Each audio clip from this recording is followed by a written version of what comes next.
In the state of Kentucky, it's not a crime for a woman to be topless, but you can't show your genitalia. Worst Neighbor Ever, episode 1, part 2. And just to catch you up a tiny little bit, Shauna and David live in a small town. A former family friend, Frances, has been doing all kinds of stuff. They finally have it escalated to the highest point. Shauna is eventually arrested about 2 weeks after the incident, which is really embarrassing because her husband works in law enforcement. He works in corrections. So this is a really rough situation for both of them. Now, the neighbor is not satisfied that she was allowed to be let out and starts making a whole lot of claims. I told the sheriff that too. He works at the jail, so they think they can do anything up here, and because David had that connection, they can get away with it. I have reached out to the state police. I have talked to the Attorney General 3 different times. They advised me to report this to the FBI, and I did so. The FBI told me I needed to file a complaint within the DOJ, and I am in the process right now of writing a letter to President Trump. I'll take things that never happened for 100 because there's no recordings of that or evidence that it was ever done, and this woman just told so many tall tales.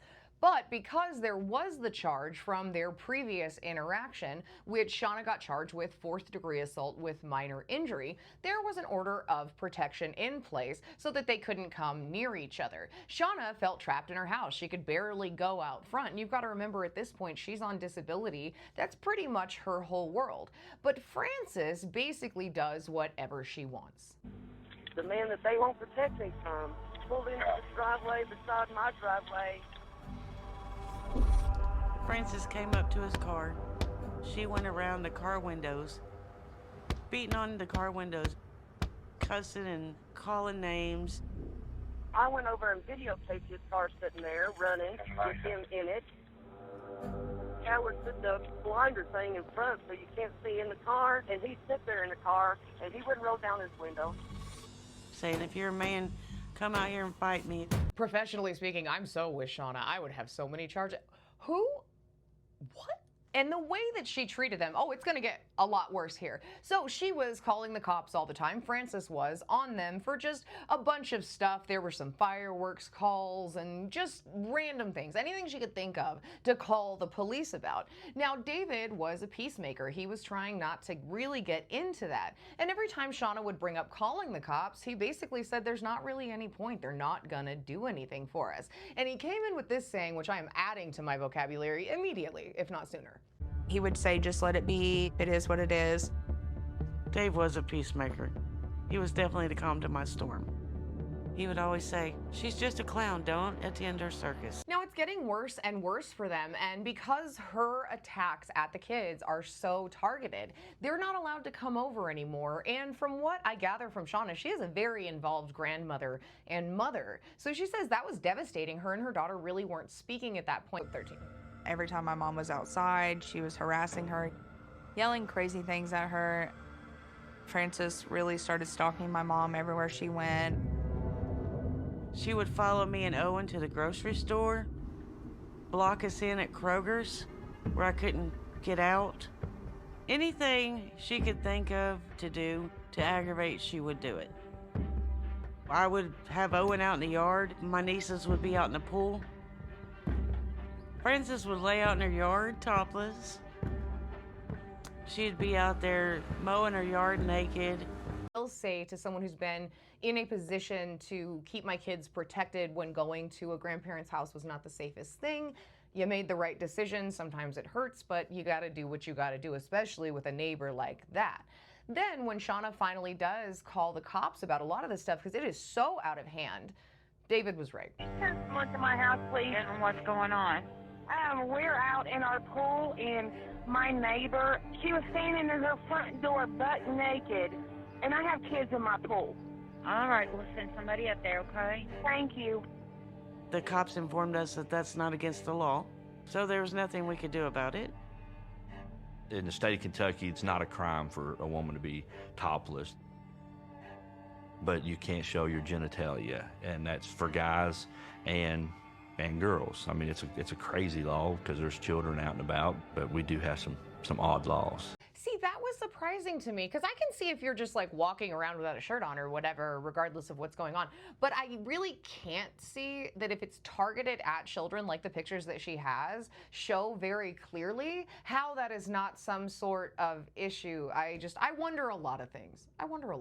Now, with the constant harassment, they are both showing just the signs of where David's coworkers say that he just really wasn't himself around that time. But I mean, these people were being harassed and stalked all the time. She was blocking them in at the grocery store. It was even causing problems between them because they were just so stressed out all the time.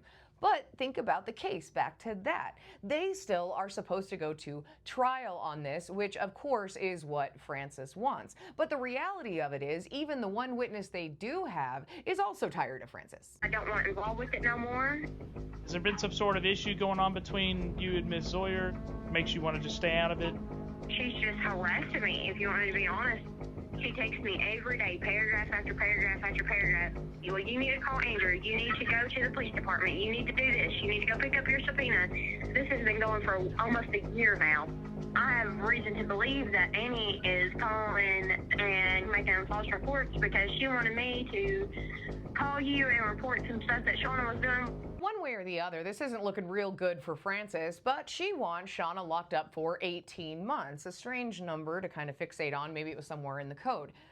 But that's not what happened. Shauna is offered a plea deal, and she's going to get a year probation, and she's going to take an anger management class. Well, Frances is very, very angry about this, and she calls 911 again to tell them about that. And that is the one thing that I think through all the calls that they played here, she was clearly escalating. There's a ton of evidence that she was going to go somewhere. There surely is something that could have been done before this. Can't get this court here to understand how dangerous this idiot is. Okay, ma'am, I'm And now familiar. he's purposely doing this. Ma'am, I'm familiar with the previous history. I can't take any more of this.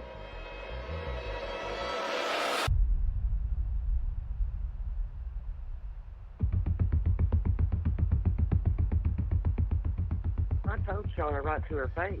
I said, I am not going to be anymore. I will not tolerate it anymore. Today is when it stops.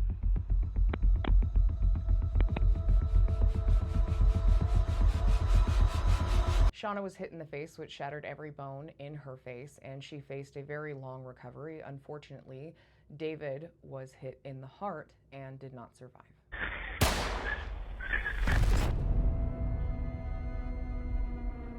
I can recall being able to look out the sliding glass door and see Dave laying there. And I can remember hollering for somebody to help him. I heard the shots, and then I heard my sister screaming. David was, by all accounts, a very good man, a good father, a good stepfather, a good grandparent, a wonderful person all around. And that really showed in his funeral, the way that the town honored him by having a full law enforcement funeral. You remember he worked in corrections. One of the officers that went out to the scene a lot also expressed some guilt in this for how they handled the other situation. I would never think that it would have escalated the way it was, because I did respond to her house many a times. I looked at it as if I could do something else. And I still think about that. It's just one of the things that, you know, you kind of beat yourself up. As is the case a lot of times, the family is given an option to offer a plea deal or to go to trial. Shauna ultimately decided that they would let her take a plea deal for second degree because they didn't want to put their family through that, because a lot of people never really contextualize. If you really go to the trial as a family of someone who has been through something like this, you will see every picture. You will hear witness testimony. You will hear expert witness testimony. And they are things that I can understand people really not wanting to hear. It's very intense. You deserve so much more than the sentence you are receiving today. But it's at least a good start for taking the life of a proud father, grandfather, an adoring husband, and a pillar of this community. I know families of the victims typically end their statements with, "I forgive you," or "I need to forgive you to move on," but I want to make myself very clear. I do not forgive you. I don't want to forgive you, and I'm never going to forgive you.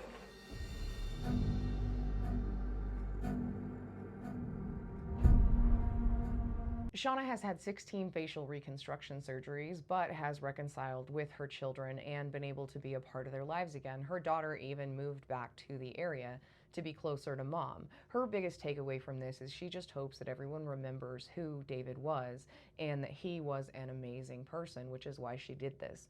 Frances was sentenced to 35 years. She will be eligible for parole in 2038. However, the parole board says that she would be eligible no sooner than 2046. Little kick in her plan with that, though, is that you have to show some sort of upset or some sort of remorse about your crime for the most part. And she still has not spoken out about it, does not believe that she did anything wrong, and firmly stands by her actions. That's it for this one. Let's hope she never gets out of there and hope for the continuous healing of Shauna and her family after this horrific event. I'll see you at the next one, day after tomorrow.